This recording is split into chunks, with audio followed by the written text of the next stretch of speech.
ज्येष्ठ मास में केला सिंचने की कहानी सुनाने जा रही हूँ। अगर आपको ये कहानी पसंद आए तो कमेंट बॉक्स में भगवान विष्णु की जय अवश्य लिखिए। साथ ही अगर आपने अभी तक मेरे चैनल को सब्सक्राइब नहीं किया तो सब्सक्राइब कर लीजिए और बेल आइकॉन पर क्लिक जरूर कीजिए, जिससे हमारे वीडियो के नोटिफिकेशन आपको मिलते रहें। अब सुनिए ये कहानी।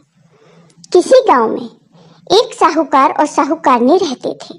उनके एक बेटा बहू तथा एक बेटी थी। बेटे की अभी तक शादी नहीं हुई थी। साहूकार के बेटे की बहू बहुत ही धार्मिक प्रवृत्ति की थी। वह रोज पूजा पाठ किया करती थी। साहूकार के बेटे की बहू हर साल ज्येष्ठ मास में स्नान करने के बाद केले के पेड़ को सींचती थी। जब बहू केले के पेड़ को सींचने और पूजा करने जाती तो वह अपनी कुंवारी ननद को भी अपने साथ ले जाती थी।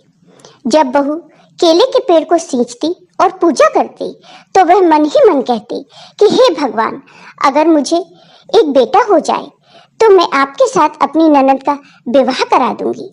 बहू ने पूरे ज्येष्ठ मास में केले को सींचते वक्त और पूजा करते समय भगवान से यही विनती की। तब भगवान ने सोचा कि आज मैं इसकी सुन लेता हूँ, फिर मैं भी देखूं कि यह अपनी ननद का विवाह मेरे साथ कैसे कराती है। इस तरह ज्येष्ठ का पूरा महीना बीत गया। 3-4 महीने बाद बहू गर्भवती हो गई और 9वें महीने में उसे एक पुत्र की प्राप्ति हुई। अब बहू अपना वचन भूल गई, लेकिन भगवान तो भगवान है, वह नहीं भूले। जब बेटा 1.25 महीने का हो गया तो बहू पहली बार मुंह उठने के लिए अपने मायके जा रही थी। पुराने जमाने में गाड़ियां तो चलती नहीं थी, तो पैदल ही जाना पड़ता था। जब बहू मायके जा रही थी तो रास्ते में वही केले का पेड़ आया। जब वह केले के पेड़ के नीचे से गुजरी तो उसे वहां एक आवाज सुनाई दी कि अरे, तुमने तो कहा था कि मुझे एक बेटा दे दो तो मैं अपनी ननद का विवाह तुमसे करा दूंगी। अब तुम अपना वचन पूरा करो। बहू ने जब यह सुना तो उसने अपने आसपास देखा, उसे कोई दिखाई नहीं दिया। तभी बहू की नजर उस केले के पेड़ पर पड़ी। केले का पेड़ जोर जोर से हिल रहा था। उसे देखकर बहू डर गई। उसे अपनी कही हुई बात याद आ गई और वह अपने बच्चे को लेकर जल्दी जल्दी वहां से चली गई। बहू अपने मायके में जितने भी दिन रही, उसका मन बेचैन रहा। बहू से उसके माता पिता, भाई बहन सबने पूछा कि तुम इतनी परेशान क्यों हो। उसने किसी को कुछ नहीं बताया। कुछ दिन मायके में रहने के बाद बहू ससुराल वापस आ गई, लेकिन वह उस रास्ते से नहीं आई जिस रास्ते में केले का पेड़ था। ससुराल में आने के बाद भी बहू परेशान रहती थी। तब उसके सास ससुर और पति ने पूछा, क्या बात है, तुम यहाँ से गई थी तो बहुत खुश थी, लेकिन अब क्या हुआ, तुम इतनी दुखी क्यों हो? क्या मायके में किसी ने तुमसे कुछ कह दिया? तब बहू ने कहा, नहीं, मायके में मुझसे किसी ने कुछ नहीं कहा। बेटा होने के बाद मेरी तबीयत ठीक नहीं लगती, इसलिए मैं परेशान हूँ। तब सास ससुर और पति ने कहा, कोई बात नहीं, हम कुछ दिनों के लिए काम वाले लगा लेते हैं, तुम कुछ महीने आराम करो। अब उन्होंने काम वाले लगा ले, लेकिन फिर भी बहू दिन ब दिन कमजोर होती जा रही थी। वह खाना पीना नहीं खाती थी। सब लोगों ने उससे बहुत पूछा, लेकिन बहू ने किसी को कुछ नहीं बताया। परिवार वालों ने उसे सब जगह दिखाया, लेकिन सबने यही कहा कि तुम्हारी बहू को कोई बीमारी नहीं है, वह बिल्कुल स्वस्थ है। धीरे धीरे समय बीता और ज्येष्ठ का महीना आ गया तो उसके दरवाजे पर एक बहुत ही सुंदर युवक आया। उसने साहूकार और साहूकारनी से कहा, मैं आपकी बहू का मुंह बोला भाई हूँ। तब साहूकार ने अपनी बहू को बुलाया और कहा कि तुम्हारा मुंह बोला भाई आया है। बहू उस लड़के के पास गई और बोली, तुम कौन हो? मेरा तो कोई मुंह बोला भाई नहीं है। तब वह लड़का धीरे से बोला, भाभी, मैं तो वही केले का पेड़ हूँ। मैं आपको याद दिलाने आया हूँ, आप अपनी ननद से मेरी शादी कब करवा रही हो? यह सुनकर बहू घबरा गई। वह लड़का अंदर आकर बैठ गया और कहा, मैं बाहर कमाने गया था। मेरी ये बहन तब बहुत छोटी थी। अभी मैं गांव आया हूँ तो अपनी बहन से मिलने आ गया। तब साहूकार और साहूकारनी ने कहा, ठीक है, अब तुम कुछ दिन हमारे यहाँ रुको। वह लड़का वहीं रुक गया। उसका व्यवहार सबको बहुत अच्छा लगा। कुछ ही दिनों में उसने सबका मन जीत लिया। फिर साहूकार ने अपनी पुत्री के लिए उसे पसंद कर लिया। जब बहू को इस बात का पता चला तो उसे बहुत खुशी हुई।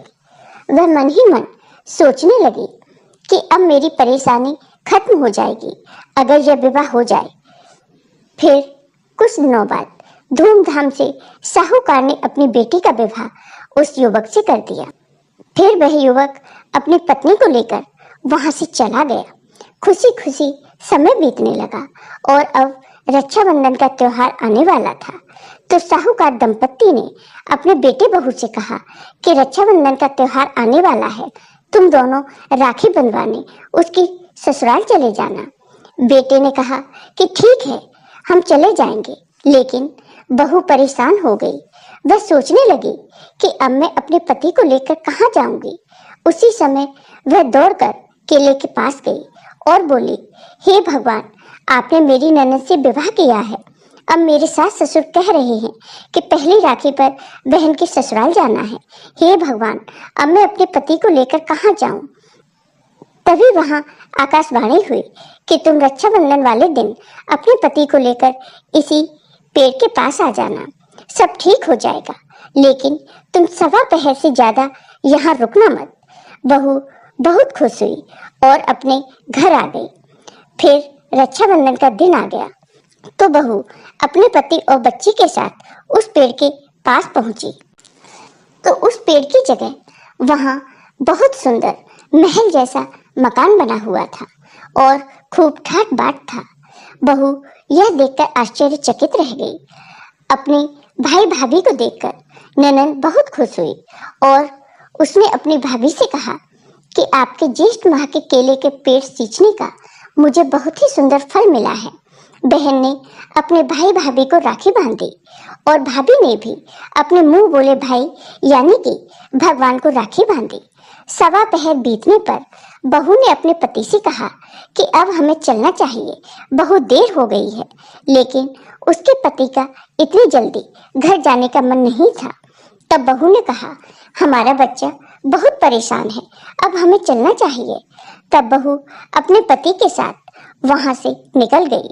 थोड़ी दूर चलने के बाद बहू का पति बोला कि मेरी छतरी वहीं रह गई है, चलो हम छतरी लेकर आते हैं। तो बहू ने बहुत मना किया कि बार बार वहां जाना अच्छा नहीं लगता, वह तुम्हारी बहन का ससुराल है, वहां बार बार जाएंगे तो लोग क्या कहेंगे। अगर छतरी वहीं रह गई है तो कोई बात नहीं, हम दूसरी छतरी ले लेंगे। लेकिन उसका पति नहीं माना और वापस वह उसी स्थान पर पहुंचे। उन्होंने देखा वहां कोई मकान नहीं था, उजाड़ बंद था और वहां सिर्फ एक केले का पेड़ था, वहीं छतरी लटकी थी। यह देखकर भाई को बड़ा आश्चर्य हुआ और उसने अपनी पत्नी से कहा कि तुम्हारे मुंह बोले भाई का घर कहाँ गया। अभी कुछ देर पहले तो यहाँ सब कुछ था, लेकिन अब सब कहाँ गया। सच सच बताओ कि तुमने मेरी बहन की शादी किससे करवा दी। तब बहू ने अपने पति से कहा कि आप पहले घर चलिए, मैं आपको सब सच सच बताती हूँ। फिर घर आने के बाद बहू ने अपने सास ससुर व पति को पूरी सच्चाई बताई और कहा कि मेरी ननद की शादी तो भगवान से हुई है, वह वहाँ बहुत खुश है। यह सुनकर बहू के सास ससुर व पति बहुत खुश हुए। तो हे ज्येष्ठ माह के देवता, जैसे आपने बहू को दिया वैसे सबको देना। जय हो भगवान की।